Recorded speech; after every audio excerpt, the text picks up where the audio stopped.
Efesios capítulo número 4, por favor. Mantenga ahí su Biblia abierta.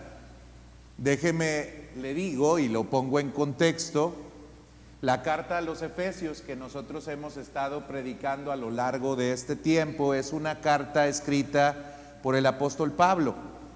Y esta carta está dividida en dos secciones o en dos partes. La primera parte va del capítulo 1 al capítulo número 3 y a esta parte se le conoce como la parte doctrinal. Y enseguida la segunda parte va del capítulo 4 hasta el capítulo número 6. En la primera parte el apóstol Pablo declara grandes verdades doctrinales estableciendo algunos principios que deben de regir nuestras vidas, pero luego de que establece esos principios, en la segunda parte extrae de esos principios algunas aplicaciones prácticas. La parte práctica se divide a su vez en tres partes. En la primera parte, que comprende el capítulo 4, vamos a encontrar que el apóstol Pablo habla acerca de la manera en la cual los hijos de Dios se deben de conducir dentro del contexto de la iglesia. Luego en el capítulo 5 y parte del capítulo número 6 nos va a hablar el apóstol Pablo sobre cómo es que los hijos de Dios se deben de conducir en el contexto de la familia. Y por último, en el capítulo número 6, el apóstol Pablo nos hablará acerca de la lucha espiritual que todo hijo de Dios tiene. Así es que hoy iniciamos la sección práctica y vamos a hablar acerca de una serie de aplicaciones que tienen que ver con la vida de la iglesia.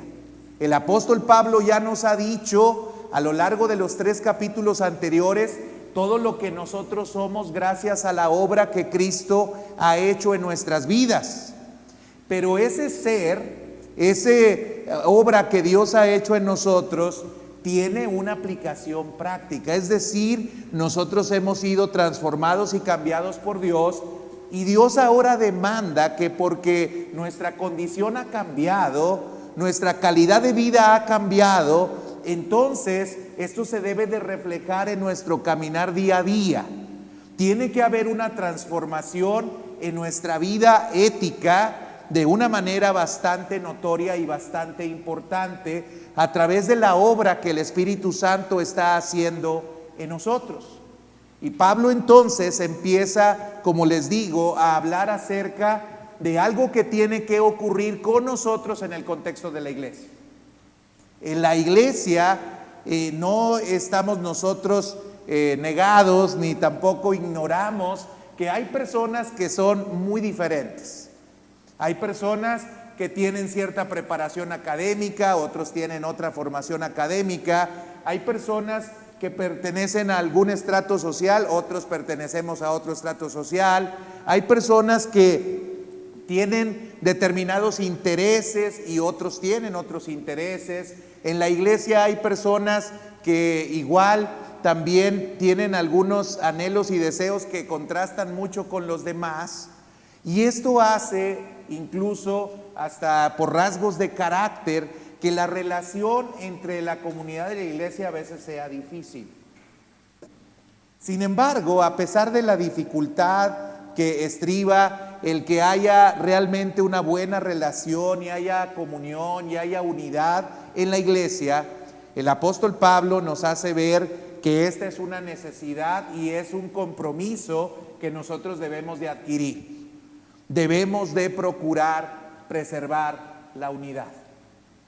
Así como nosotros seamos, con las diferencias que nosotros tengamos, tenemos que ahora, por la obra que Dios ha hecho en nuestras vidas, comprometernos para procurar y para buscar siempre la unidad. Pero ahora, hay 4 preguntas que yo quisiera contestar en relación al tema unidad y que van a ir siendo contestadas a lo largo de los versículos 1 al 6 del capítulo número 4. La primera pregunta es: ¿cuál es la fuente de la unidad? En segundo lugar, quiero contestar a la pregunta: ¿cuáles son los enemigos de la unidad? En tercer lugar, cuáles son las claves para preservar la unidad. Y en cuarto y último lugar, cuáles son los efectos de la unidad. Podemos leer nosotros ahí entre el versículo 1 al 6 de Efesios 4.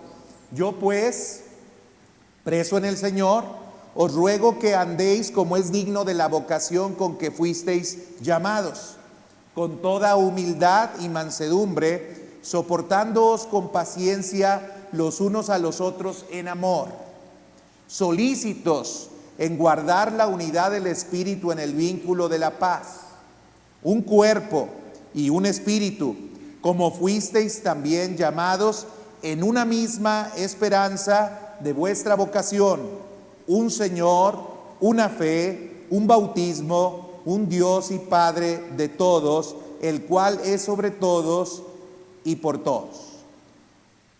Empezamos por contestar a la pregunta: ¿cuál es la fuente de la unidad? Si usted va al versículo número 3, el apóstol Pablo señala claramente que debe de haber en nosotros una actitud solícita de guardar la unidad, pero hay algo que él agrega y dice: la unidad del Espíritu. Esto inmediatamente nos lleva entonces a tener la respuesta a la pregunta. La unidad o la fuente de la unidad, hermanos, no es o no proviene de un propósito o de un proyecto sobre el cual nosotros estamos trabajando.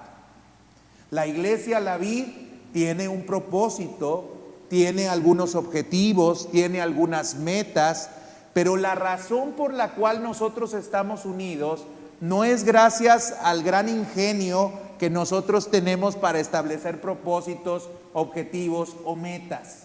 No es gracias a que alguien muy brillante trazó algún objetivo o alguna meta o algún propósito y dijo: por ahí vamos a caminar, o recibió alguna visión y dijo: por ahí vamos a ir. No, no es por eso que nosotros estamos unidos. Aunque por supuesto que una visión, que un objetivo, que una meta, que un propósito nos ayudan a preservar o conservar en alguna medida la unidad. Si desconocemos por qué estamos aquí, para qué estamos aquí, hacia dónde vamos, pues es difícil que entonces nos sumemos a algo y podamos avanzar o podamos transitar hacia lo que nosotros estamos procurando. Pero el apóstol Pablo, cuando habla de iglesia, es claro que dice que esta unidad viene del Espíritu, no viene del propósito que nosotros podamos establecer. Tampoco la fuente de la unidad es nuestra voluntad. Es decir, no se trata de que tú o yo seamos muy correctos y digamos lo que debemos de hacer, y lo que es correcto es que nosotros busquemos siempre no tener rencillas, dificultades, problemas con las demás personas. Lo más conveniente en un grupo es que siempre tratemos de armonizar, que nosotros pongamos todo nuestro esfuerzo para que esto se dé. Que si hay alguna disidencia en relación a algún tema, pues le bajemos un poquito las rayitas a nuestra intensidad y digamos: ¿sabes qué? Pues no voy a hacer un escándalo por una situación como esta. Tengo que yo poner voluntad para encontrar que haya unidad. Y nuevamente les digo, no es que la voluntad no nos sirva tampoco, como no nos negaba tampoco que el propósito nos puede servir para que nosotros podamos tener unidad. Pero resalto, la unidad no viene ni por el propósito ni por la voluntad nuestra. La unidad viene por parte del Espíritu de Dios. La fuente de la unidad, claramente el apóstol Pablo, es el Espíritu de Dios. Leemos en los versículos 4 y 6, también de Efesios capítulo 4. Dice: un cuerpo, un espíritu, como fuisteis también llamados en una misma esperanza de vuestra vocación. Hay un cuerpo del cual nosotros formamos parte y estamos constituidos. Esto debido a que nosotros, a través de la obra del Espíritu Santo, pudimos ser puestos en una familia, en una iglesia, que incluso, por ejemplo, el apóstol Pablo en la primera carta a los Corintios, capítulo número 12, nos señala y nos explica muy bien cómo es que se da la unidad en el cuerpo de Cristo o en la iglesia. El apóstol Pablo en la primera carta a los Corintios utiliza una analogía para explicar lo que es la iglesia. Y cuando habla acerca de la iglesia, compara a la iglesia con un cuerpo que está constituido por varias partes o por varios miembros. Y que cada miembro tiene pues una función o tiene algo que hacer o realizar. Pero esta analogía que utiliza el apóstol Pablo en la carta a los Corintios nos habla entonces de cómo Dios a través de lo que hizo nos unió. Somos parte entonces de un cuerpo y sería raro nosotros pensar que somos parte de un cuerpo si nos cortamos del cuerpo.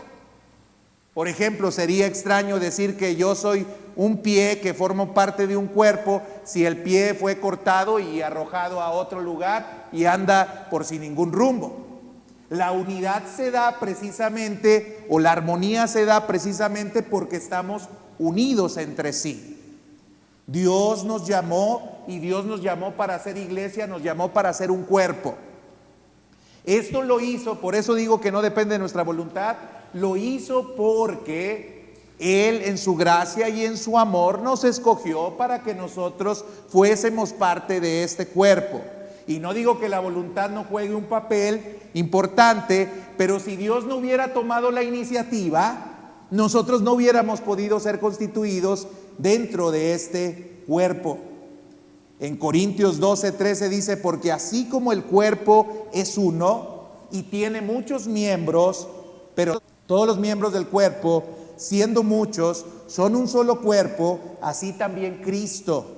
Porque por un solo espíritu fuimos todos bautizados en un cuerpo, sean judíos o griegos, sean esclavos o libres, y a todos se nos dio a beber de un mismo espíritu.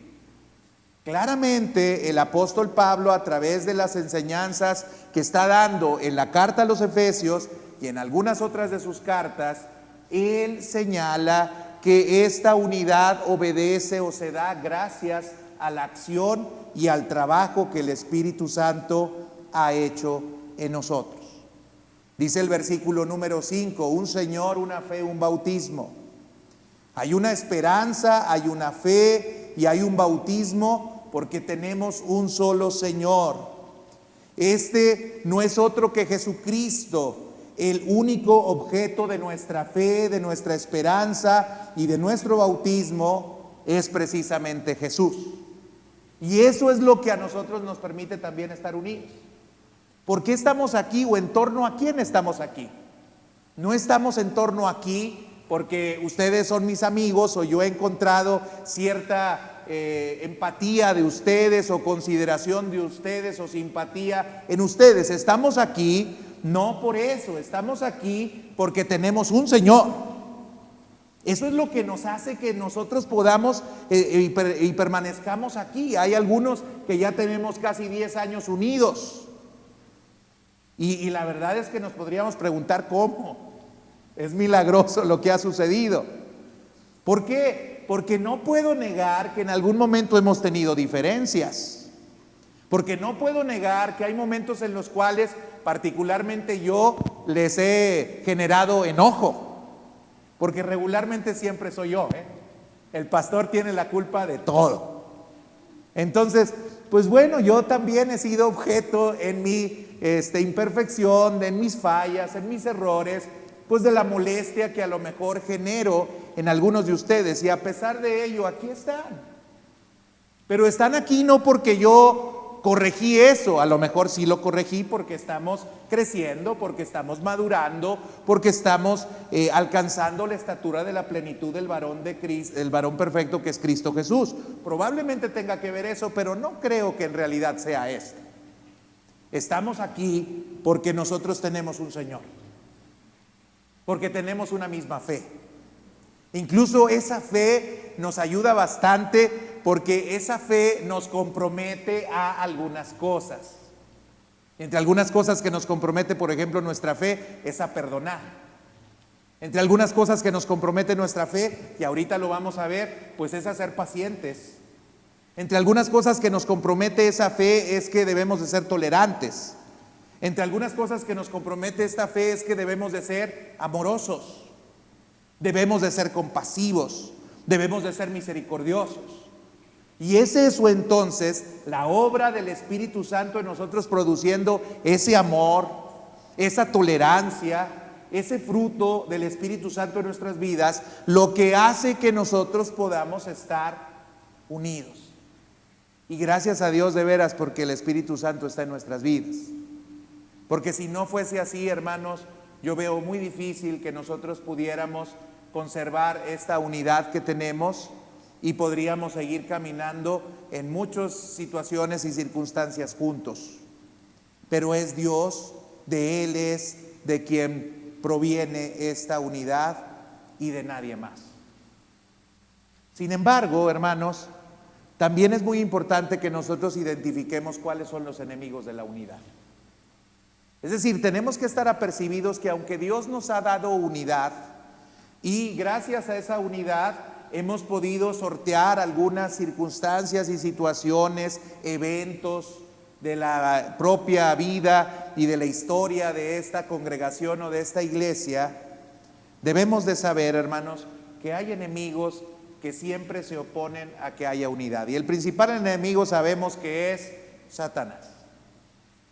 Es más, cuando yo les hable acerca de los enemigos de la unidad, voy a hablar acerca de los elementos que Satanás utiliza. El principal enemigo de la unidad es Satanás.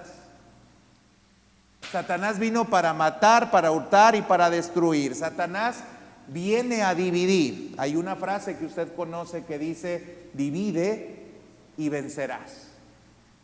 Y Satanás es muy bueno para traer división, para generar división. Y lo genera utilizando diferentes recursos o medios. Por ejemplo, a través del autoritarismo. Hay personas que a veces pues se crecen demasiado, piensan que son, perdón la expresión, voy a utilizar una expresión común y corriente para que sea más entendible por ustedes. A veces se creen la última coca en el desierto y piensan entonces que pues ellos son el non plus ultra, el no hay más allá. Ya me puse ahora un poco más erudito para que no suene tan bajo eso de que la coca en el desierto es el non plus ultra. Ahí les va, es el no hay más allá. A veces hay personas que se consideran así y entonces empiezan a ejercer la autoridad que Dios ha delegado o ha dado de una manera poco desconsiderada y de una manera absoluta y de una manera poco humilde. Y entonces el autoritarismo a veces se levanta como un problema que genera división dentro de la iglesia. Ahora, quiero decir que este autoritarismo no solamente puede provenir del pastor o del líder o de los pastores principales de una iglesia. A veces el autoritarismo puede venir por parte de otro miembro de la iglesia. Hay personas que, pues a lo mejor por su crecimiento personal, por su desarrollo, por la oportunidad que han tenido de estudiar alguna cosa, por el hecho de que a lo mejor tienen una buena posición económica, mejor seguramente que la de cualquier pastor. Y entonces a veces eso hace o eso lleva a que las personas no se sometan a la autoridad que Dios ha establecido en la iglesia y se conduzcan con cierto autoritarismo y que digan: oye, yo aporto y seguramente yo aporto más que todos los que están ahí porque pues yo doy una buena cantidad de dinero a través de mis diezmos o de mis ofrendas y por lo tanto entonces aunque me pidan algo, me digan algo, no se hace, yo voy a hacer lo que yo quiera. ¿Por qué? Porque yo soy superior, porque soy mejor que los demás. Y a veces no podemos escapar de eso, hermanos, a pesar de que Dios quiere hacer una obra perfecta en nuestras vidas. La semana pasada hablamos acerca de cómo el apóstol Pablo oraba para que la plenitud de Dios estuviera en nosotros y para que este tipo de cosas no se diera. Pues hay algunos que a veces no permiten que la plenitud de Dios esté en ellos. Y entonces se da cierto autoritarismo. Por ejemplo, en la carta de Juan leemos: yo he escrito a la iglesia, pero Diótrefes, el cual le gusta tener el primer lugar entre ellos, no nos recibe. Por esta causa, si yo fuere, recordaré las obras que hace parloteando con palabras malignas contra nosotros, y no contento con estas cosas, no recibe a los hermanos, y a los que quieren recibirlos se lo prohíbe y los expulsa de la iglesia. Una persona que en una comunidad había tomado cierta autoridad de tal forma que incluso desobedecía las instrucciones que el apóstol Juan estaba dando a la iglesia. El apóstol Juan les estaba pidiendo que lo recibieran, pero Diótrefes decía, no lo reciban.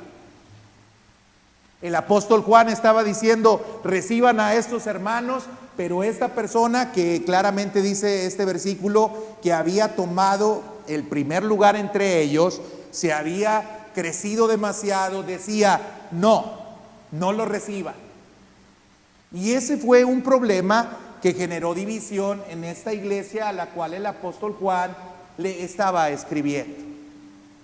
Hermano, es importante que cuidemos que no nos pase esto a nosotros, que sepamos ser humildes. Más adelante voy a hablar acerca de estas cualidades, porque el apóstol Pablo habla acerca de una serie de cualidades que necesitamos para evitar que haya desunión.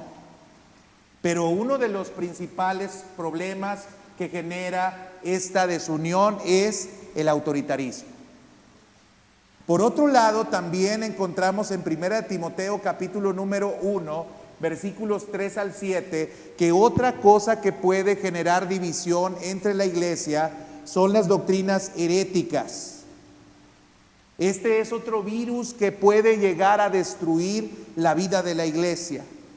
Mire lo que dice 1 Timoteo 1, 3 y 7. Dice, como te rogué que te quedases en Éfeso cuando fui a Macedonia, para que mandases a algunos que no enseñen diferente doctrina, ni presten atención a fábulas y genealogías interminables que acarrean disputas más bien que edificación de Dios, que es por la fe. Así te encargo ahora, pues el propósito de este mandamiento es el amor nacido de corazón limpio y de buena conciencia y de fe no fingida, de las cuales cosas desviándose algunos se apartaron a vana palabrería, queriendo ser doctores de la ley, sin entender ni lo que hablan ni lo que afirman. Otro problema que estaba presente en la iglesia del primer siglo y que generaba división era precisamente las falsas doctrinas o las herejías. Había personas que Pablo describe como personas que querían ser doctores de la ley y no sabían ni siquiera qué estaban diciendo. Disparates. No tenían un conocimiento claro ni profundo de la escritura, pero ellos querían aventurarse a decir que lo tenían y querían hablar cosas que no correspondían a las enseñanzas que se habían recibido por parte de Jesús. Y saben, el día de hoy no sigue siendo la excepción. Este sigue siendo un problema que genera división. Hay personas que de pronto, no sé por qué, pero piensan que recibieron una iluminación especial de parte de Dios y que conocen algo que nadie más conoce, solamente a ellos se les reveló. Bueno, ya les había dicho que esta actitud no es congruente con una actitud cristiana. El mismo apóstol Pablo, cuando hablaba acerca de la revelación que se nos había dado, él dice que esta revelación había sido dada a todos. Nosotros no somos como los gnósticos. Los gnósticos es una filosofía, o era una filosofía de aquella época que consideraba o que pensaba que había un conocimiento que era dado solamente a algunos iluminados, y que este conocimiento no lo podían tener otros más que los iluminados. Hermanos, cuando empezamos a tomar este tipo de posiciones y empezamos a afirmar que hemos descubierto el hilo negro en la Biblia, que hemos descubierto algo que no se está enseñando pero que se tiene que empezar a enseñar, pues corremos el error de dividir o de separar a la iglesia. Porque hay gente que tiene comezón de oír, lo veíamos en la carta a Timoteo. Hay gente que quiere escuchar algunas cosas novedosas. Y en esa búsqueda de la novedad, entonces dejan el evangelio y siguen a esas personas que les están enseñando cosas completamente distintas a las que la enseñanza de Cristo y de los apóstoles nos ha dejado, nos ha dado. Ese es otro problema que genera división en la iglesia. Pero quizás, hermanos, el problema mayor que genera división en la iglesia es la carnalidad. Mire, en 1 Corintios capítulo número 3, así como en 1 Corintios capítulo número 5, encontramos que el apóstol Pablo habla acerca de algunas conductas inapropiadas que generan división también en la iglesia. Mire lo que dice 1 Corintios capítulo 3, versículo 1 al 3. Dice: de manera que yo, hermanos, no pude hablaros como a espirituales, sino como a carnales, como a niños en Cristo. Os di a beber leche y no vianda, porque aún no erais capaces, ni sois capaces todavía, porque aún sois carnales. Pues habiendo entre vosotros celos, contiendas y disensiones, ¿no sois carnales y andáis como hombres? Porque diciendo el uno, yo ciertamente soy de Pablo, y el otro, yo soy de Apolos, ¿no sois carnales? Fíjense cómo el apóstol Pablo en la carta a los Corintios habla sobre un problema en particular que tenía esa iglesia de Corinto.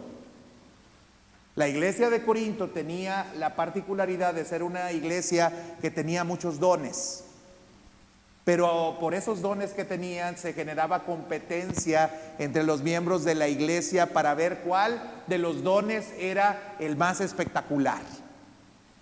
Y entonces los que hablaban en lenguas pues querían obviamente figurar en el culto público y querían empezar a hablar en lenguas, y el apóstol Pablo los detuvo y les dijo: si alguien va a hablar en lenguas, no hable si no hay quien interprete.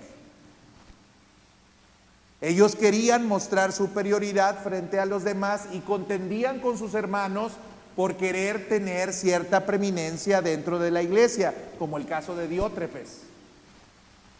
Pero había un deseo, un anhelo en ellos de hacer que los demás les reconocieran, y esto empezaba a generar disputas, rencillas, pleitos, contiendas, disensiones entre ellos.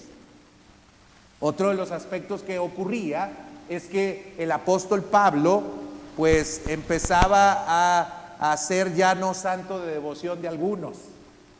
Y había algún otro predicador que era quizás un poco más elocuente que el apóstol Pablo, como lo era Apolos. Así narra el libro de los Hechos, que este hombre era un hombre muy elocuente cuando predicaba. De tal forma que algunos empezaban a decir: no, ¿sabes qué? Yo no soy de Pablo, yo soy de los de Apolos. Y empezaban a hacer divisiones. A mí me gusta más cómo lo predica y cómo enseña Apolos, y no cómo predica y cómo enseña Pablo. Y empezaba a haber divisiones. Y a veces también en la iglesia se da. Hay personas con las cuales nosotros nos sentimos más identificados. Y decimos: no, yo mejor voy con este porque este me habla bien suavecito, bien bonito. Y no voy con el otro porque el otro me pega y bien duro. Me conviene mejor ser de los de acá que el de los de allá. Como si Cristo estuviera dividido, como si nosotros pudiésemos estar divididos. En Cristo y en el Espíritu somos uno, pero a veces la carnalidad hace que nosotros también nos distanciemos y nos separemos. En 1 Corintios capítulo 5, versículo 1 y luego 2 y 6, vean lo que dice: de cierto se oye que hay entre vosotros fornicación, y tal fornicación cual ni aún se nombra entre los gentiles, tanto que alguno tiene la mujer de su padre, y vosotros estáis envanecidos. ¿No debierais más bien haberos lamentado para que fuese quitado de en medio de vosotros el que cometió tal acción? No es buena vuestra jactancia. ¿No sabéis que un poco de levadura leuda toda la masa? Hermanos, a veces los actos que nosotros llevamos a cabo de alguna manera también afectan y repercuten en la unidad de la iglesia, porque la iglesia empieza a darse cuenta que nos empezamos a conducir de una manera que no corresponde con la fe que nosotros decimos tener. Y esto hace que las personas entonces empiecen a hablar, empiecen a decir, ¿cómo es posible que del hermano? Y dirá usted, ¿pero por qué juzgan? Bueno, hermanos, es inevitable que haya juicios, y dentro del contexto de la iglesia es inevitable que haya, porque el mismo Jesús nos dice que debemos de juzgar con justo juicio. Hay cosas que Dios dice que nosotros tenemos que hacer, y el juicio nos ha sido dado para ver si estamos ajustándonos o no a lo que Dios ha dicho. Pero el querer vivir como nosotros queremos a veces genera también problemas y división en la iglesia. Necesitamos identificar estos enemigos, pero les digo, detrás de todo ello siempre estará Satanás. Satanás queriéndonos dividir, Satanás queriéndonos hacer daño, Satanás queriéndonos de alguna manera separar, Satanás tratando de evitar que la obra que Dios ha comenzado la perfeccione y la termine en nosotros. Esos son algunos de los enemigos que enfrentamos. Pero ahora, ¿cuáles entonces podrían ser las claves para que nosotros pudiéramos guardar la unidad? Ya sabemos que la unidad viene de Dios, ya sabemos que hay enemigos contra la unidad, pero también tendríamos que identificar cuáles son estas claves. Vean lo que dice ahora el versículo número 3. Estamos en Efesios capítulo 4. Dice el apóstol Pablo allí, solícitos en guardar la unidad del Espíritu en el vínculo de la paz. Y aquí está la primera clave. La primera clave es solicitud. La palabra solicitud viene de una palabra griega que es espoudazo, que significa poner celo al hacer caso y llevar a cabo aquello que ya es verdadero. Vuelvo a repetir, lo que significa es poner celo al hacer caso y llevar a cabo aquello que ya es verdadero. La unidad ya ha sido dada, no la vamos a nosotros a crear, no la vamos nosotros a generar, ya estamos unidos.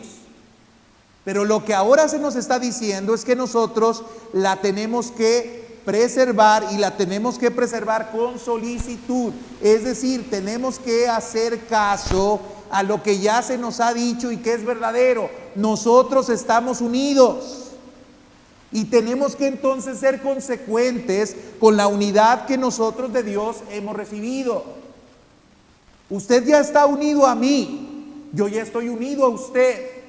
Esto no es algo que usted tenga que poner en tela de juicio o tenga que considerar si quiere o no quiere estar unido conmigo. Ya Dios lo unió. Esto no puede cambiar, esto no apenas se va a dar, esto no es algo que nosotros apenas vamos a procurar. Esto ya es un hecho, estamos unidos.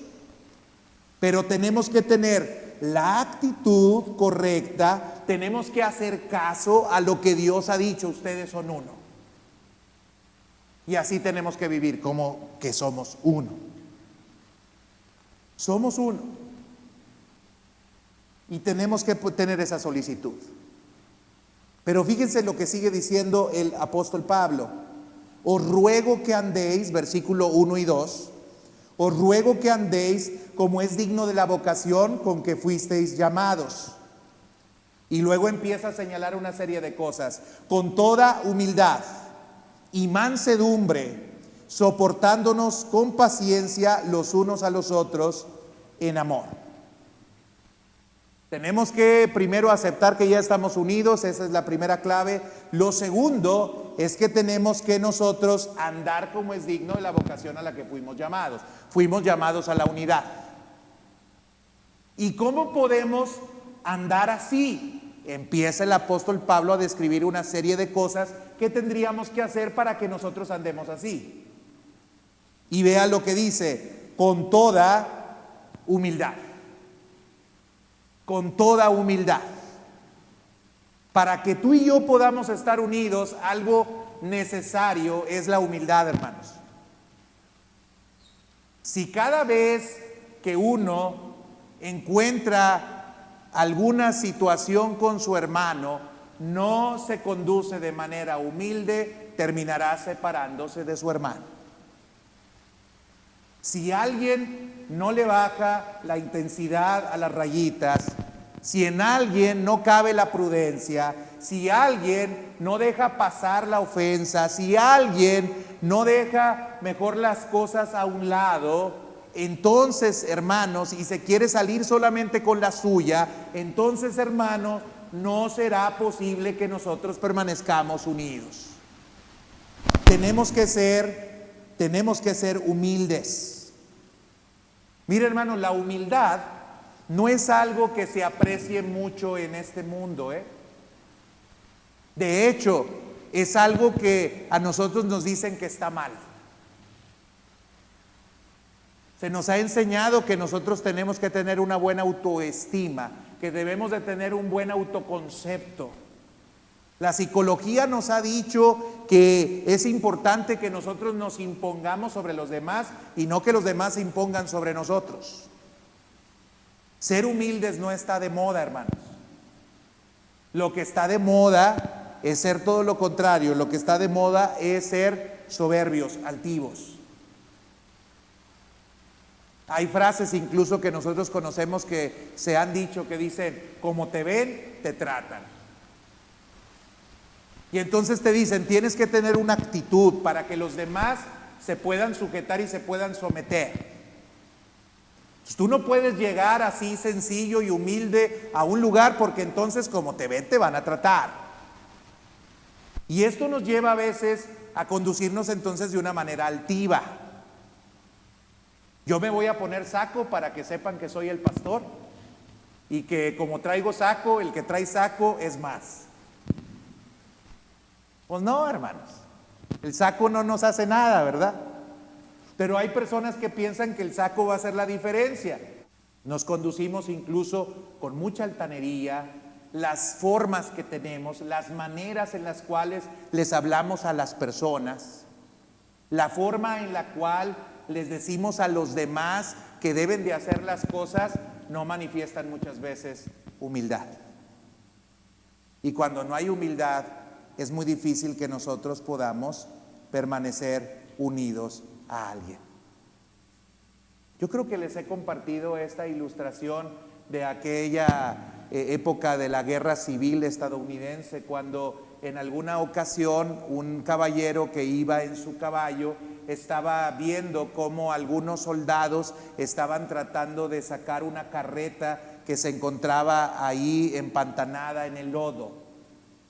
Y estaba el cabo diciéndole a los soldados y gritándole a los soldados que tiraran, que lo hicieran con fuerza, y no podían por más que ellos se esforzaban. Y entonces la persona que venía en el caballo le preguntó al cabo, le dijo al cabo, oye, ¿y por qué no les ayudas para que puedan sacarla? Y entonces el cabo respondió y dijo, es que yo soy cabo. Hay niveles, ¿verdad? Yo soy cabo, yo no me voy a ensuciar, yo no voy a cargar eso, yo no voy a hacer eso. Y entonces la persona que iba en el caballo se bajó, se metió al lodo y empezó entonces a empujar y lograron sacar la carreta. Cuando terminó de sacar la carreta, se subió entonces a su caballo y estando en el caballo le preguntó el cabo, le dijo, muchas gracias, señor, ¿quién es usted? Y entonces él respondió, yo soy el general George Washington, soy general de los Estados Unidos de América. El cabo no quería, pero el general entendía lo que tenía que hacerse. Y hermanos, a veces nosotros nos creemos cabos. Como dicen también coloquialmente, a veces nos subimos a un ladrillo y nos mareamos. Ya sentimos que nosotros somos superiores a todas las demás personas tan solo porque estamos arriba de un ladrillo. Hermanos, la humildad es necesaria para que haya unidad en la iglesia y en el cuerpo de Cristo. Así que, hermano, si alguien te pide que lleves 1 milla, así lo decía Jesús la carga, llévala 2. Humíllate como Cristo nos enseñó que debíamos de humillarnos. Filipenses 2 dice, haya pues en vosotros el mismo sentir que hubo en Cristo Jesús, el cual, estando en la condición de Dios, no se aferró al ser igual a Dios, sino que se despojó de sí mismo, tomó forma de siervo y estando en la condición de siervo, se humilló hasta la muerte, a la muerte de cruz. Por lo cual Dios lo exaltó hasta lo sumo y le dio un nombre que es sobre todo nombre, para que en el nombre de Jesús se doble toda rodilla de los que están en los cielos, en la tierra y debajo de la tierra, y toda lengua confiese que Jesucristo es el Señor. La misma actitud humilde de Cristo es la que nosotros debemos de tener. Pero sigue diciendo el apóstol Pablo en el verso 2, con toda humildad, y luego dice, con toda mansedumbre. ¿Y qué es la mansedumbre? Bueno, Aristóteles decía que la mansedumbre era la cualidad de la moderación.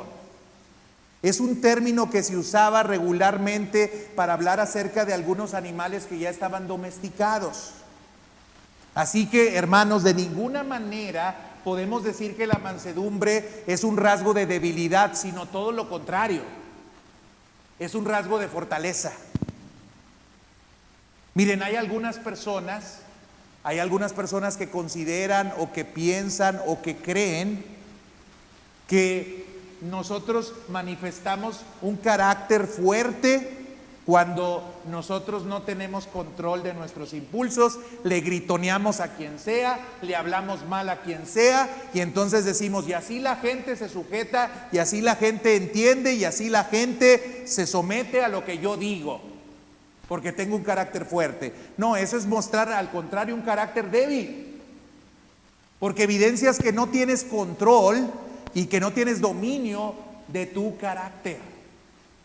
Una persona mansa es una persona que tiene dominio de su carácter y que tiene dominio de sí mismo, y que sabe que a pesar de que tiene fuerza o que tiene poder para lograr algo, no utiliza esa fuerza o no utiliza ese poder para dominar a las demás personas. Mire usted, hermanos, cuando hablamos de animales mansos, podemos hablar, por ejemplo, de animales como, recordará usted, los bueyes. Y cuando usted ve a un buey, usted ve que es un animal muy fuerte, muy grande. Pero saben, hay animales que tienen esa fuerza, que los utilizan, por ejemplo, para arar. Y son mansitos. Y qué bueno, porque si no fueran mansitos, pobre el que se le ponga enfrente. Bueno, para que estemos unidos tenemos que ser mansos.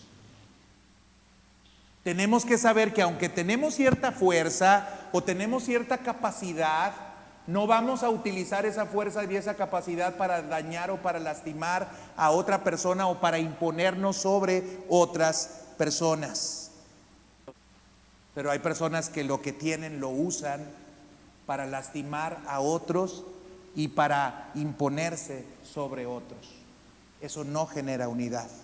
Tenemos que entonces tener toda humildad, tenemos que tener toda mansedumbre, pero dice también nos tenemos que soportar unos a otros. Y yo quiero aquí resaltar una cosa, porque a veces si leemos solamente el texto como debemos de soportarnos, pero no le agregamos el unos a otros, a veces siempre creemos que somos nosotros los que tenemos que estar aguantando a los demás. Tenemos una idea de que parece que los demás son tan imperfectos, los demás son tan molestos, los demás buscan tantas oportunidades de estarme molestando a mí, y nunca consideramos ni nunca pensamos que en nosotros haya algún defecto, que en nosotros haya alguna debilidad o que en nosotros haya alguna falla que los demás también tienen que estar tolerando en nosotros. No sé si usted ha observado personas así, pero si las ha observado, no las observe, obsérvese a sí mismo. Porque a veces usted piensa que esa persona siempre es intolerante o que esa persona siempre está molestándolo, pero a lo mejor usted lo molesta mucho y él ha sido muy tolerante con usted. Pero creemos que nosotros estamos aguantando todo y no nos damos cuenta de cómo los demás nos tienen que aguantar. ¿Y saben qué? ¿Cuándo se nota esto? Cuando realmente estamos involucrados en el trabajo de la iglesia, hermanos. Oye, es que no han hecho esto que ya les indiqué y que ya les dije. Sí, no lo han hecho. Tienes que ser tolerante porque tú también no has hecho algunas otras cosas más que tenías que hacer. Y nos tenemos que tolerar porque a veces pensamos que no, que nada más es el otro y que nosotros hacemos todo con perfección y lo hacemos bastante bien. Pero tiene que haber esa tolerancia mutua, sin la cual ningún grupo de seres humanos pueden vivir juntos ni pueden vivir en paz. Nos tenemos que tolerar si queremos que haya unidad. Y luego dice, ser pacientes. Y dices, ay no, yo paciencia no tengo. Pues Dios se la tiene que dar. La paciencia consiste en soportar por mucho tiempo a la gente que es provocativa, tal como Dios ha mostrado en Cristo tolerancia para con nosotros o paciencia para con nosotros. Lo que usted piensa que los otros le están haciendo, usted se lo hace diario a Dios.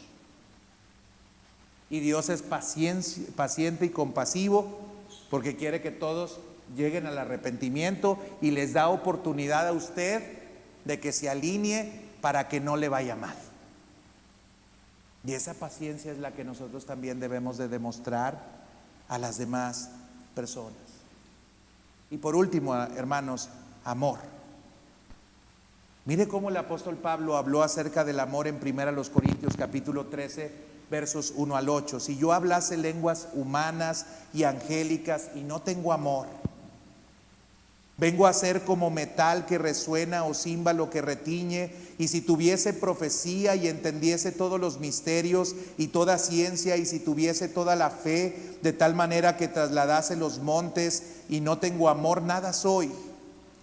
Y si repartiese todos mis bienes para dar de comer a los pobres, y si entregase mi cuerpo para ser quemado y no tengo amor, de nada me sirve. El amor es sufrido, es benigno, el amor no tiene envidia, el amor no es jactancioso, no se envanece, no hace nada indebido, no busca lo suyo, no se irrita, no guarda rencor, no se goza de la injusticia, mas se goza de la verdad. Todo lo sufre, todo lo cree, todo lo espera, todo lo soporta. El amor nunca deja de ser, pero las profecías se acabarán y cesarán las lenguas y la ciencia acabará. El amor es necesario y yo creo que es el elemento principal para que nosotros podamos permanecer unidos. ¿Qué tanto ama? Pues pregúnteselo usted. Y por último, hermanos, quiero de manera muy breve hablarles de los resultados de la unidad.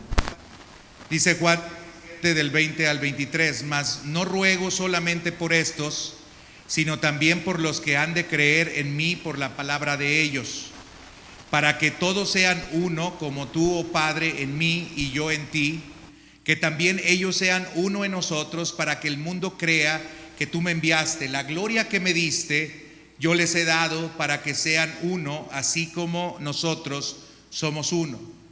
Yo en ellos y tú en mí, para que sean perfectos en unidad, para que el mundo conozca que tú me enviaste y que los has amado a ellos como también me has amado a mí. Mira, hermanos, ¿por qué Dios quiere que estemos unidos? Porque a través de la unidad el mundo va a creer.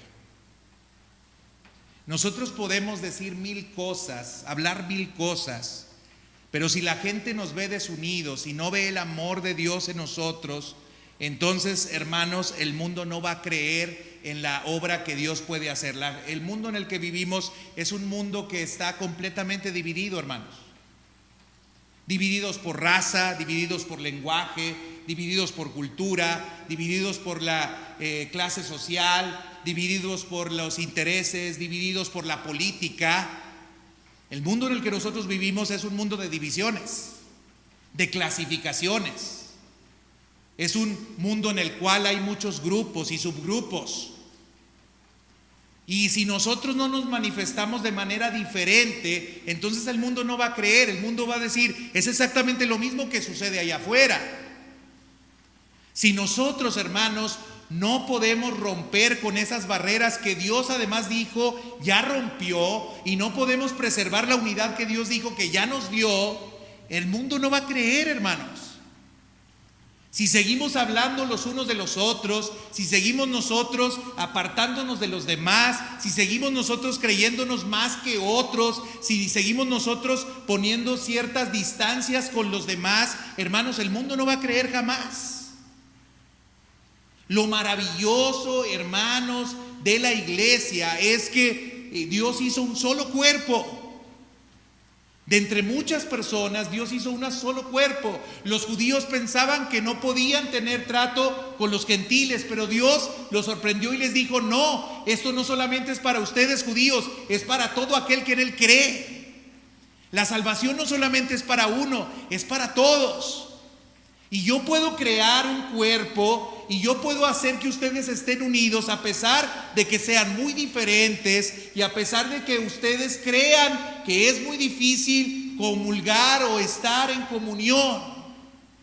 Dios lo puede hacer, hermanos, y lo tiene que hacer para dar testimonio al mundo, y nosotros tenemos que preservar esta unidad para poder dar testimonio al mundo. Jesús estaba orando ahí en Juan porque Él quería que su iglesia fuera una. Hermanos, no puede ser posible que en una iglesia encontremos divisiones por causa de los mismos asuntos que el mundo establece. Iglesias que se dividen por clases sociales. Yo me junto solamente con los que van a colegio privado, porque yo soy de colegio privado, pero no me junto con aquellos que van a la escuela pública. Yo me junto solamente con aquellos que traen carro, pero los que no traen carro ni les hablo. Y a veces eso hace que muchas personas, cuando vengan a la iglesia o vienen a la iglesia, digan: pues yo no creo que esto sea algo diferente a lo que vivimos allá afuera. No estamos unidos. No nos amamos como nos debiéramos de amar. No estamos comprometidos también con algunos propósitos. Hay personas que, por ejemplo, a veces vienen a la iglesia y empiezan a asistir a la iglesia y luego dicen: oye, pero pues yo veo que no todos son muy fieles, no todos están muy comprometidos, no todos hacen lo que se les pide que deben de hacer. Y esa falta de unidad en los propósitos también y en lo que Dios nos ha dicho que debemos de hacer como iglesia hace que otros digan: pues esto no es diferente que en el trabajo. En el trabajo el jefe dice: vamos a hacer esto, y hay como 5 o 6 que no lo hacen. En el trabajo dicen: vamos a hacer esto, y algunos sí los hacen, pero se la pasan quejándose y murmurando del jefe. Y en la iglesia es igual, dicen algunos: el pastor pide que vayan a tal lugar y llegan 3 nomás, no llegan los demás. Y luego los 3 que llegan hablan mal del pastor o de los que no vinieron. Que para el caso, entonces, ¿cuál es la diferencia?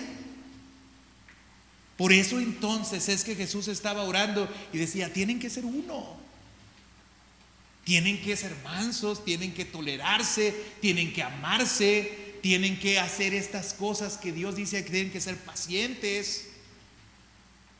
Tienen que hacer esas cosas para que prevalezca la unidad y para que el mundo crea. A mí me ha bendecido mucho el saber esto que ocurrió en el año 320 después de Cristo con el emperador Licinio. El emperador Licinio empezó una persecución sobre los cristianos. Hubo 7 diferentes emperadores que persiguieron a la iglesia a lo largo de varios siglos, y entre ellos estuvo Licinio. Y entonces este emperador Licinio mandó publicar un decreto en el que decía que todo aquel que no renegara de su religión y pasara a adorar a los ídolos en la ciudad, entonces sería condenado a muerte. Y en ese momento 40 soldados de la 12ª legión, que se llamaba Fulminata, se manifestaron delante del gobernador declarando que ellos no estaban dispuestos a abandonar su religión. Ellos eran cristianos. Y entonces los 40 valientes fueron llevados a un calabozo y luego fueron torturados, y después de ser torturados, como no cambiaban de parecer en que debían de adorar a otros ídolos, entonces fueron llevados a un lago muy frío, y encontrándose en ese lugar, los desnudaron para que murieran de hipotermia. Y estaban los 40 allí. Pero los 40 solamente decían: Señor, 40 hemos bajado al estadio, haz que los 40 seamos coronados. Y les invitaban a que salieran de ahí, a que se movieran de ahí, pero ellos seguían unidos, desnudos, en el frío, y no se movían, y seguían diciendo: Señor, 40 hemos bajado al estadio, haz que 40 sean coronados. Y pasó el tiempo, y uno de ellos, por el frío, salió corriendo. Y salió corriendo para buscar que lo abrigaran, y quiso negar su fe. Pero cuando el general que estaba con ese grupo de soldados que los había llevado allí se dio cuenta de lo que estaba ocurriendo y lo que estaba pasando, y se dio cuenta de la fidelidad que tenían esos 39 que permanecían allí, entonces él se desnudó, salió corriendo, se juntó con los otros y siguió diciendo junto con los otros: Señor, 40 hemos bajado al estadio, haz que los 40 seamos coronados. La unidad, hermanos, puede producir esto: que otras gentes se quieran sumar, que otra gente quiera estar. El apóstol Pablo ya nos dijo todo lo que Dios hizo. Oró por nosotros para que fuéramos plenos, para que Cristo viviera en nosotros, y ahora nos dice: y es necesario que ustedes sean plenos y que Cristo viva en ustedes, porque ustedes tienen que preservar la unidad. Y yo me pregunto si lo vamos a hacer o no lo vamos a hacer, hermanos. Qué hermoso sería que todos acatáramos, hiciéramos, obedeciéramos, cumpliéramos con todo lo que nosotros sabemos que como cristianos tenemos que hacer. Y todos en unidad fuésemos en esa dirección, camináramos en esa dirección. Hasta menos resistencia tendríamos, menos oposición tendríamos. Pero a veces, no sé si ha visto usted el video de la carreta, ¿no? De esa carreta que van empujando, y bueno, para empezar, la carreta trae ruedas cuadradas, y luego van cuesta arriba, luego uno va empujando y el otro va empujando en la otra dirección, y otro va nomás trepado en la carreta sin hacer absolutamente nada. Cuando esto podría cambiar si estuviéramos unidos. Y Dios nos ha unido, hermanos. Si le pusiéramos a la carreta mejor, pues, circulares las ruedas, si las pusiéramos circulares, si en lugar de ir cuesta arriba fuésemos cuesta abajo, y si no solamente estuviera tratando de empujar uno y otro estuviera en contra y el otro nomás se trepara, pues entonces las cosas serían muy diferentes, hermanos. Pero necesitamos unidad. ¿Usted cree que podamos preservar la unidad? ¿Usted cree que pueda tener solicitud en guardar esa unidad? Vamos a ponernos de pie y vamos a orar y vamos a pedirle a Dios que nos ayude a ser unidos, a permanecer unidos.